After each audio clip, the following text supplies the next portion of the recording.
कहानी की शुरुआत होती है अमेरिका के एक शहर में, जहां कॉलेज के कुछ दोस्त रात को पार्टी कर रहे थे। कुछ लोग एक टेबल पर बैठकर ताश खेल रहे थे। तभी केट नाम की लड़की की बारी आई, लेकिन वो अपने फोन में लगी हुई थी। असल में वो काउंटडाउन नाम की एक ऐप देख रही थी, जो दिखती तो ये थी जैसे डाइट में मदद करती हो। ये सुनकर एक और लड़की ने भी वही ऐप ढूंढने की कोशिश की, लेकिन उससे गलती से दूसरी काउंटडाउन ऐप डाउनलोड हो गई। इस ऐप की खासियत यह थी कि ये इंसान को बता देती है कि उसकी जिंदगी में कितने साल, महीने, दिन या सेकंड बचे हैं। ये देखकर सब दोस्तों ने मजाक में इस ऐप को डाउनलोड करने का फैसला किया। जिसके पास सबसे कम समय बचेगा वो गेम हार जाएगा। सब मान गए, लेकिन कोर्टनी थोड़ा डर रही थी। दोस्तों के कहने पर उसने भी ऐप डाउनलोड कर ली। जैसे ही ऐप ओपन हुई, बाकी दोस्तों की स्क्रीन पर कई सालों की लाइफ दिखाई दे रही थी, लेकिन कोर्टनी के फोन में सिर्फ 3 घंटे दिखाई देता है। ये देखकर उसका चेहरा उतर गया और वह डर गई, लेकिन उसके दोस्तों ने कहा कि ये सिर्फ मजाक है, इससे घबराने की जरूरत नहीं। पार्टी खत्म होने के बाद कोर्टनी अपने बॉयफ्रेंड इवान की गाड़ी में बैठी, लेकिन उसे एहसास हुआ कि इवान पूरी तरह नशे में था। उसे डर लगा कि कहीं ऐप की भविष्यवाणी सच न हो जाए, इसलिए उसने पैदल जाने का फैसला किया। इवान गुस्से में गाड़ी लेकर चला गया। अंधेरे में कोर्टनी अकेली चल रही थी। तभी काले कोट वाला एक अजनबी उसका पीछा करने लगा। इसी बीच ऐप से नोटिफिकेशन आया कि उसके पास सिर्फ 7 मिनट बचे हैं। वह तेजी से घर पहुंची और डर के मारे बाथरूम में जाकर फोन बंद कर दिया, लेकिन फोन अपने आप ऑन हो गया और ऐप फिर खुल गई। समय खत्म होते ही किसी अदृश्य ताकत ने उसे छत की ओर खींचा और उसे जान से मारकर फिर से नीचे फेंक दिया। उसी समय इवान की गाड़ी पेड़ से टकरा गई। उसकी जान तो बच गई, लेकिन जिस सीट पर कोर्टनी बैठने वाली थी वह पूरी तरह कुचल गई थी। अब इवान को यकीन हो गया कि ऐप सच में मौत का समय बताती है। फिर कहानी हॉस्पिटल पर आती है, जहां क्विन नाम की नर्स काम करती है। उसने देखा कि एक मरीज अपने कमरे से भाग गया था। क्विन ने उसे ढूंढा तो वह एक बंद कमरे में छुपकर बैठा मिला। वो कोई और नहीं बल्कि इवान था। उसने कहा कि कोर्टनी की मौत ऐप की बताई हुई टाइमिंग पर हुई और अब उसकी बारी है। ऐप के अनुसार उसके पास सिर्फ 19 घंटे बचे हैं। क्विन ने उसे शांति से कमरे में वापस भेज दिया। कुछ देर बाद हेड नर्स एमी ने क्विन को बताया कि उसकी नौकरी पक्की हो गई है और ऑल मेंबर्स ने सेलिब्रेशन किए। इसी दौरान क्विन ने सबको इवान की बात बताई और उसके कई साथी, जिनमें डॉक्टर सुलिवन भी थे, मजाक में वह ऐप डाउनलोड कर लेते हैं। डॉक्टर सुलिवन बहुत खुश था, क्योंकि ऐप के मुताबिक वह 90 साल तक जीने वाला था। तभी एक आदमी एक बेहोश औरत को उठाकर लाया। डॉक्टर और नर्सों ने तुरंत इलाज किया और उसकी जान बच गई। यह सब देखकर क्विन हॉस्पिटल से घर लौट रही थी। रास्ते में उसके फोन पर काउंटडाउन ऐप डाउनलोड करने की नोटिफिकेशन आई। उसने बिना सोचे ऐप डाउनलोड कर ली और सभी टर्म्स एंड कंडीशंस भी मान ली। जैसे ही ऐप खुली, क्विन के होश उड़ गए, क्योंकि उसकी जिंदगी के सिर्फ 2 दिन बचे थे। उसे कुछ अजीब सा डर महसूस होने लगा। वह अपने पेरेंट्स के रूम में कुछ कागज ढूंढने गई। कमरा खाली था, लेकिन उसे किसी के मौजूद होने का एहसास हुआ। वह अलमारी की तरफ बढ़ी और जैसे ही डोर ओपन किया, उसकी छोटी बहन जॉर्डन और उसका बॉयफ्रेंड वहाँ छुपे हुए मिले। क्विन ने उन्हें बाहर जाने को कहा, मगर जॉर्डन नहीं मानी। माँ की मौत के बाद दोनों बहनों में दूरियां बढ़ गई थी, इसलिए जॉर्डन उससे नाराज थी। तभी उनके पिता चार्ली भी आ गए। वह अगले दिन पत्नी की कब्र पर जाने वाले थे और उन्होंने क्विन को साथ चलने को कहा। दूसरी तरफ हॉस्पिटल में इवान के पास सिर्फ 3 मिनट बचे थे। उसे शीशे में एक काले कपड़े वाला आदमी दिखाई दिया। तभी अचानक शीशा टूट गया और अंधेरा छा गया। उसने फोन की लाइट जलाई तो कोर्टनी सीढ़ियों पर खड़ी थी, लेकिन अब वह खूंखार भूत बन चुकी थी। अचानक उसने इवान पर हमला किया और उसे ऊपर से नीचे पटक दिया। तभी इवान की मौत हो गई। कुछ देर बाद जब क्विन हॉस्पिटल पहुंची तो उसे इवान की मौत की जानकारी मिली और वह बुरी तरह डर गई कि कहीं ऐप सच में मौत बताती तो नहीं। इवान के कमरे में उसे उसका फोन मिला, लेकिन वह लॉक्ड था। अब क्विन सीधा मॉर्ग पहुंची, जहां लाशें रखी जाती हैं। उसने इवान का फोन उसकी आंखों के सामने लाकर फेस अनलॉक कर लिया। फोन में देखा तो काउंटडाउन ऐप का टाइम समाप्त हो चुका था। यह देखकर उसका डर और बढ़ गया, क्योंकि उसके हिसाब से क्विन के पास सिर्फ 1 दिन बचा था। उसे याद आया कि अगले दिन वह अपने पिता के साथ माँ की कब्र पर जाने वाली थी। उसने तुरंत अपने पिता चार्ली को फोन कर कहा कि वह कब्रिस्तान नहीं जाएगी। तभी ऐप से मैसेज आया, you have broken the contract. असल में अगर कोई इंसान ऐप में अपना टाइम देखने के बाद अपनी मौत से बचने के लिए अपनी डेली रूटीन बदल देता है, तो यह ऐप खुद उसे मरवाने की कोशिश करती है। क्विन घबराई हुई थी और अपना काम कर रही थी। तभी डॉक्टर सुलिवन ने उसे देखा और बात करने लगा। अचानक उसने क्विन को जबरदस्ती किस कर दिया। क्विन ने तुरंत उसे धक्का देकर दूर किया और बाहर एमी के पास पहुंची। वह एमी को सब कुछ बताने ही वाली थी, लेकिन तभी डॉक्टर ने एमी को अंदर बुला लिया। क्विन ने काम जल्दी खत्म किया और घर लौट आई। घर आकर उसने ऐप के बारे में रिसर्च की। उसे पता चला कि कोर्टनी और इवान की मौत ठीक टाइमर खत्म होने पर हुई थी। फिर भी इंटरनेट पर लोग कह रहे थे कि यह सब फेक कहानियां हैं। उसी वक्त क्विन ने लैपटॉप बंद किया तो अचानक इवान का भूत उसके सामने आ गया। वह डर कर चीखी और भागकर लाइट ऑन किया, तभी भूत गायब हो गया। लेकिन उसके फोन पर फिर नोटिफिकेशन आया और उसमें लिखा था कॉन्ट्रैक्ट ब्रोकन। अब क्विन गुस्से में फोन को जमीन पर पटक कर तोड़ देती है। फोन टूट जाती है लेकिन टाइमर फिर भी चलता रहता है। अब उसके पास सिर्फ एक दिन बचा था। अगली सुबह उसने दुकान से नया फोन खरीदने का फैसला किया ताकि वो काउंटडाउन ऐप से पीछा छुड़ा सके। लेकिन जैसे ही उसने नया फोन चालू किया उसमें भी वही ऐप पहले से इंस्टॉल थी और उसे डिलीट करने का भी कोई तरीका नहीं था। क्विन गाड़ी में बैठी ही थी कि उसने शीशे में देखा, पीछे काले कपड़ों में एक आदमी खड़ा था। वो पीछे मुड़ी तो कोई नहीं था। उसी वक्त किसी ने उसके मुंह पर हाथ रख दिया और गाड़ी लगभग टकरा गई। दूसरी गाड़ी वाला झगड़े पर उतर आया। तभी स्टोर वाला आदमी बाहर आया और बोला लगी तो नहीं। उसी वक्त स्टोर वाले ने दूसरे ड्राइवर को धमकाया और बोला यहाँ से भाग जाओ, और वो ड्राइवर चला गया। उसने अपना नाम मैट बताया और कहा कि उसने भी वही ऐप डाउनलोड की है। दोनों एक बार में गए और हिसाब लगाया कि ऐप में लिखा टाइम बिल्कुल सही निकल रहा था। ये कोई इत्तेफाक नहीं हो सकता। क्विन को लगा कि वही काला आदमी सबकी जान ले रहा है। उसे याद आया कि हॉस्पिटल में एक पादरी है। दोनों उससे मिलने गए। पादरी ने उन्हें एक ऐसे आदमी का नाम दिया जो राक्षसी आत्माओं से लड़ता है। वो दोनों वहीं जा रहे थे कि तभी एमी ने क्विन को एक जरूरी काम के लिए बुला लिया। उधर मैट बाथरूम गया तो अचानक किसी ने उसके कैबिनेट पर पैर मारे। मैट ने देखा तो वहाँ एक छोटा लड़का था। मैट ने उसे दूर जाने को कहा। जब मैट हाथ धो रहा था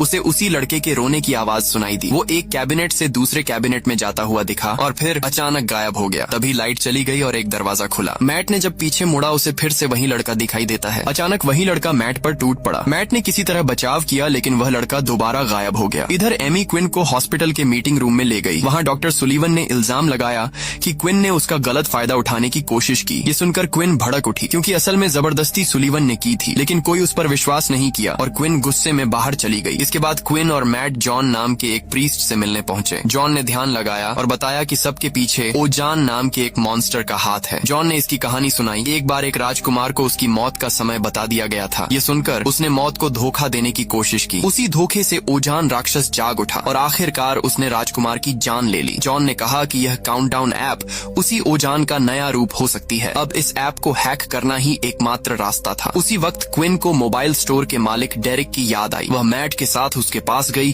और खुशकिस्मती से डेरिक ऐप को हैक करने में कामयाब हो गया। अब डेरिक के पास लोगों के टाइमर का पूरा एक्सेस था और वह जब चाहे किसी की उम्र बढ़ा सकता था। क्विन ने उससे अपना टाइम बढ़ाने को कहा और उसने अपने बहन का नाम भी लिस्ट में देख लिया। फिर डेरिक ने उन तीनों के टाइम में 50 साल और जोड़ दिए। अब सब बेहद खुश थे क्योंकि उन्हें लगा कि ओजान उनसे अब कुछ नहीं कर सकता। इसके बाद क्विन और मैट क्विन के घर आ गए। क्विन ने मैट से पूछा कि उसने यह ऐप क्यों डाउनलोड की। मैट ने बताया कि कुछ साल पहले उसके छोटे भाई की मौत हो गई थी और तभी से उसे मौत से डर लगने लगा था। जब उसे इस ऐप के बारे में पता चला तो वह जानना चाहता था कि वह खुद कितने दिन तक जिंदा रहेगा। क्विन ने भी अपनी माँ की मौत की कहानी बताई। एक दिन वह पार्टी में गई थी और उसकी माँ उसे ढूंढने निकली। रास्ते में उनकी कार का भयानक एक्सीडेंट हो गया और वहीं उनकी मौत हो गई। अपने अपने दुख बांटकर दोनों को थोड़ा सुकून मिला। कुछ देर बाद क्विन को लगा कि कोई उसके कमरे में चल रहा है। उसने देखा कि मैट का हाथ उसके पेट पर है तो उसने मैट को जगाया, लेकिन तभी असली मैट दरवाजे पर खड़ा मिला। क्विन हैरान रह गई क्योंकि उसके शरीर पर तो ओजान का हाथ था। अगले ही पल ओजान ने क्विन पर भयानक हमला कर दिया। मैट ने तुरंत क्विन की मदद की और किसी तरह उसे ओजान के चंगुल से छुड़ा लिया। फोन चेक करने पर उन्हें पता चला कि ऐप का टाइमर फिर से पहले जैसा हो चुका था और अब उनके पास सिर्फ कुछ ही घंटे बचे थे। तभी क्विन को याद आया कि उसकी बहन जॉर्डन भी खतरे में है। उसने तुरंत उसे फोन किया। उधर जॉर्डन का फोन उसकी नैनी के पास था। जॉर्डन चुपके से अपना फोन लेने नैनी के कमरे में गई। तभी अचानक किसी ने उसके कंधे को छुआ। वह घबराकर पीछे मुड़ी तो वहाँ कोई नहीं था। फोन में उसने देखा कि उसके पास भी अब बहुत कम समय बचा है। अचानक पूरे घर की लाइट चली गई। जॉर्डन डर के मारे बेड के नीचे छुप गई और दरवाजे की तरफ देखने लगी। तभी उसे अपनी मरी हुई माँ की आवाज सुनाई दी। अगले ही पल बेड अपने आप सरकने लगा और उसके सामने उसकी माँ का भूत खड़ा था। जॉर्डन चीखते हुए कमरे से भागी और दरवाजे पर जाकर क्विन से टकरा गई। क्विन के साथ मैट भी पहुँच गया था। तीनों डर और घबराहट के बीच सीधे पादरी जॉन के घर पहुँचे। उन्होंने बताया कि ऐप हैक करने का प्लान नाकाम हो चुका है और ओजान अभी भी उनका पीछा कर रहा है। उन्होंने कोडिंग भी जॉन को दिखाई। जॉन ने उसमें एक लाइन देखी जो ओजान के श्राप से जुड़ी थी। अब जॉन ने ओजान को उसी के खेल में फंसाने का प्लान बनाया। उसने कहा कि उन्हें ओजान को चकमा देकर ये साबित करना होगा कि आज उनकी मौत का दिन नहीं है। इसके लिए जॉन ने एक खास पूजा की तैयारी शुरू की जिससे वो ओजान को मौत का समय खत्म होने के 1 सेकंड बाद तक रोक सकें। अगर टाइमर खत्म होने के 1 सेकंड बाद भी कोई जिंदा बच गया तो श्राप टूट जाएगा और ओजान की हार होगी। फिर वो चारों बेसमेंट में पहुंचे और नमक नमक पेंट से एक सुरक्षा चक्र बनाया। जॉन का मानना था कि ओजान इस घेरे को पार नहीं कर पाएगा। तभी सबने देखा कि मैट के पास सिर्फ 2 मिनट बचे हैं। उसी समय अचानक लाइट चली गई। इसका मतलब ओजान आ चुका है। चारों जल्दी से उस गोले के अंदर आ गए। जॉन ने प्रार्थना शुरू की और तुरंत ही ओजान का असली और खतरनाक रूप उनके सामने आ गया, लेकिन वह अभी भी उस घेरे को पार नहीं कर पा रहा था। तभी मैट के सामने एक पुराना खिलौना लुढ़क कर आया, वही खिलौना जो उसके छोटे भाई की मौत के वक्त उसके हाथ में था। उसी पल मैट को अपने भाई का भूत दिखाई दिया। भावुक होकर मैट उसकी तरफ बढ़ने लगा और बिना सोचे समझे वह सुरक्षा चक्र से बाहर निकल गया। इसी गलती का फायदा उठाकर ओजान ने झपट्टा मारा और मैट को पकड़कर घसीटते हुए ऊपर ले गया। अब क्विन भी तुरंत मैट को बचाने दौड़ी, पर जैसे ही वह बाहर पहुंची उसने देखा कि मैट बिल्कुल ठीक खड़ा है, लेकिन अगले ही पल एक तेज रफ्तार गाड़ी आई और मैट को कुचल कर निकल गई। वहीं पर मैट की मौत हो गई और उसके साथ ही ऐप का टाइमर भी खत्म हो गया। अब क्विन और उसकी बहन जॉर्डन के पास भी बहुत कम समय बचा था। क्विन बार बार सोच रही थी कि आखिर मौत को कैसे धोखा दिया जाए। तभी उसने देखा कि ओजान के हमले में जॉर्डन बुरी तरह घायल हुई है, इसलिए उसने हिम्मत जुटाई और जॉर्डन को लेकर तुरंत हॉस्पिटल पहुंची। इसी दौरान क्विन की सहकर्मी नर्स ने आकर कहा कि डॉक्टर सुलीवन वाले मामले में उसे क्विन की बात पर पूरा भरोसा है। क्विन ने उसका धन्यवाद किया। तभी उसने देखा कि डॉक्टर सुलीवन जॉर्डन का इलाज कर रहा था। अचानक क्विन के दिमाग में एक ऐसा प्लान आया जो सब कुछ हमेशा के लिए खत्म कर सकता था। जैसे ही डॉक्टर सुलीवन अपने ऑफिस की ओर बढ़ा, क्विन भी उसके पीछे चली गई। उसने डॉक्टर को अजीब तरीके से लुभाना शुरू किया। डॉक्टर को थोड़ी हैरानी हुई, क्योंकि कल तक तो यह मुझे धक्का देकर भाग रही थी, अब इसको क्या हुआ। क्विन ने कहा कि उसे अपनी नौकरी वापस चाहिए और वह कुछ भी करने को तैयार है। फिर क्विन डॉक्टर को हॉस्पिटल के एक सुनसान कमरे में ले गई। डॉक्टर खुश होता हुआ अंदर घुसा और क्विन को ढूंढने लगा। तभी क्विन ने बाहर से कहा, हम छुपन छुपाई खेलेंगे। डॉक्टर क्विन की आवाज सुनकर उसे ढूंढने लगा। उसे अंदाजा भी नहीं था कि क्विन अपने हाथ में लोहे का आयरन रॉड्स लिए उसके ठीक पीछे खड़ी है। मौका मिलते ही क्विन ने पीछे से डॉक्टर के सिर पर जोरदार वार किया और वह जख्मी होकर जमीन पर गिर पड़ा। क्विन ने उसकी गर्दन में घातक इंजेक्शन लगाने के लिए सिरिंज उठा ली। वह चिल्लाई, अगर तू अभी मरेगा तो ऐप की भविष्यवाणी गलत साबित हो जाएगी और श्राप टूट जाएगा। इसी बीच जॉर्डन भी वहाँ पहुँच गई और डरते हुए बोली, दीदी ये क्या कर रही हो। क्विन ने जल्दी से जवाब दिया, यही एक तरीका है हमारी जान बचाने का। लेकिन जैसे ही क्विन ने इंजेक्शन डॉक्टर की गर्दन में चुभाने की कोशिश की, अचानक एक काली परछाई ने डॉक्टर को पीछे घसीट लिया। ओजान अब खुद मैदान में उतर चुका था। क्विन आयरन रोड लेकर डॉक्टर को ढूंढने लगी। उधर जॉर्डन के फोन पर नोटिफिकेशन आया कि उसके पास सिर्फ 2 मिनट बचे थे। अब वक्त बेहद कम था। क्विन तेजी से दौड़ती हुई डॉक्टर की तलाश में लगी थी। तभी डॉक्टर सुलीवन पीछे से आया और उसने क्विन पर हमला कर दिया। क्विन ने तुरंत उसे धक्का देकर खुद को बचा लिया। डॉक्टर चिल्लाता हुआ बोला, मैं सब कुछ पुलिस को बता दूंगा। लेकिन क्विन ने पीछे से उसके पीठ पर जोरदार लात मारी और आयरन रोड लेकर उसकी तरफ फेंका। डॉक्टर दरवाजे की तरफ भागा, पर क्विन ने उसके पीछे पहुंचकर रोड से घातक वार किया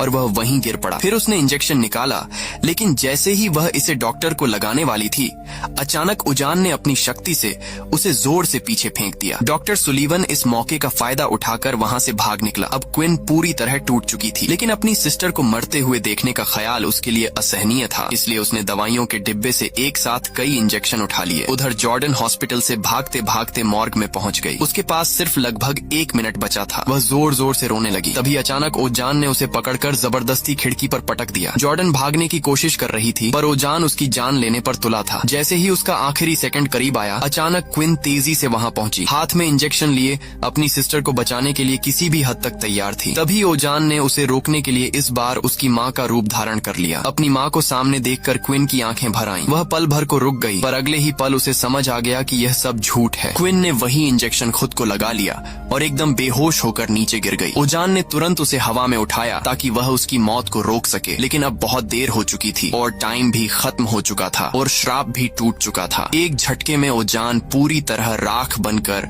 हवा में गायब हो गया। इधर क्विन जमीन पर गिर पड़ी और जॉर्डन दौड़कर उसे उठाने आई। तभी उसकी नजर क्विन के हाथ पर गई, जहां दवा का नाम और उसे कहां लगाना है सब लिखा हुआ था। यानी क्विन ने खुद को बचाने का तरीका पहले ही सोच लिया था। तब जॉर्डन ने सिरिंज में दवाई भरी और सही जगह पर इंजेक्शन लगा दिया। कुछ ही पलों में क्विन को होश आ गया और जॉर्डन ने उसे जोर से गले लगा लिया। आखिरकार ओजान का श्राप खत्म हो गया था और क्विन की वजह से उसकी जान बच गई थी। इस घटना के कुछ दिन बाद दोनों बहनें अपने पिता के साथ अपनी माँ की कब्र पर श्रद्धांजलि देने गईं। लेकिन अचानक क्विन को अपने फोन पर एक नोटिफिकेशन आई कि काउंटडाउन ऐप का एक नया वर्जन उसके फोन में डाउनलोड हो चुका है। जॉर्डन ने उससे पूछा कि क्या हुआ, मगर इससे पहले कि क्विन कुछ कहती, उसके पीछे वही काला कपड़ा पहने वाला ओजान की परछाई आ गई थी। इसका मतलब यह था कि ओजान का बनाया हुआ मौत का खेल अभी खत्म नहीं हुआ है।